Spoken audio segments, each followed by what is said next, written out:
కరీంనగర్ జిల్లా జమ్మికుంట మండల కేంద్రంలోని గాంధీ చౌక్ వద్ద బ్లాక్ కాంగ్రెస్ పార్టీ అధ్యక్షుడు గూడెపు సారంగపాణి, మాజీ ముఖ్యమంత్రి కేటీఆర్, బాలకసుమన్, హరీష్ రావులపై తగిన చర్యలు తీసుకోవాలని, ఒక దళితుడిని ముందు పట్టుకుని అనుచిత వ్యాఖ్యలు చేయడం సరికాదని, అసభ్యకరమైన పదజాలంతో మా ముఖ్యమంత్రి రేవంత్ రెడ్డిని మాట్లాడడం సరైంది కాదని, మీ అవినీతిని ఒక్కొక్కటిగా బయటపెట్టడం జరుగుతుందని, కేసీఆర్ చాలా జాగ్రత్తగా ఉండండి, లేకపోతే తగిన మూల్యం చెల్లించక తప్పదని తెలియజేస్తున్నామన్నారు. మీరు చేసిన అనేకమైన ప్రాజెక్టులలో Kaleshwaram project, mission Bhagiratha, mission Kakatiya తదితర వాటిల్లో మీ కుటుంబ భాగోతాలు ఒక్కొక్కటిగా బయటపడుతున్నాయని గూడెపు సారంగపాణి ధ్వజమెత్తారు. ఆదిలాబాద్లో మా యనమల రేవంత్ రెడ్డి గారు కాంగ్రెస్ పార్టీ నాయకుడు కాళేశ్వరంలో మిడ్మానేర్కు సంబంధించిన ప్రాజెక్టు కుంగింది. 1,00,000 కోట్ల రూపాయలు మొత్తము దోపిడీ అయింది.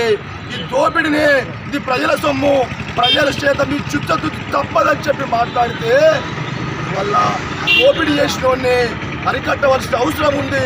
దోపిడీ చేసిన వాళ్ళను వారిపై క్రమశిక్షణ చర్యలు తీసుకోవాల్సి ఉంది. వారి చట్టపరమైన చర్యలు తీసుకోవాల్సిన అవసరం ఉండే. దాన్ని ఉద్దేశించి మాట్లాడుతున్న రేవంత్ రెడ్డి గారిపై అరెస్ట్ శాతగాని దద్దమ్మ కేసీఆర్, నువ్వు మాట్లాడు శాతనైతే నేను నిజాయితీ పరుడు అని చెప్పి పిలుకో. ఒక దళితుని ముంగడ పెట్టి చెప్పుతో కొడతా అని చెప్పి అసభ్యంగా ప్రవర్తింపజేయడం పట్ల బాల్కసుమనటోడు ఇవల్ల నువ్వు నీ తొత్తు నీకు మాట్లాడే శాతగాక ఒక బాల్కసుమతో మాట్లాడడం తీవ్రంగా కాంగ్రెస్ పార్టీ పక్షాన్ని ఖండిస్తూ ఉన్నాం.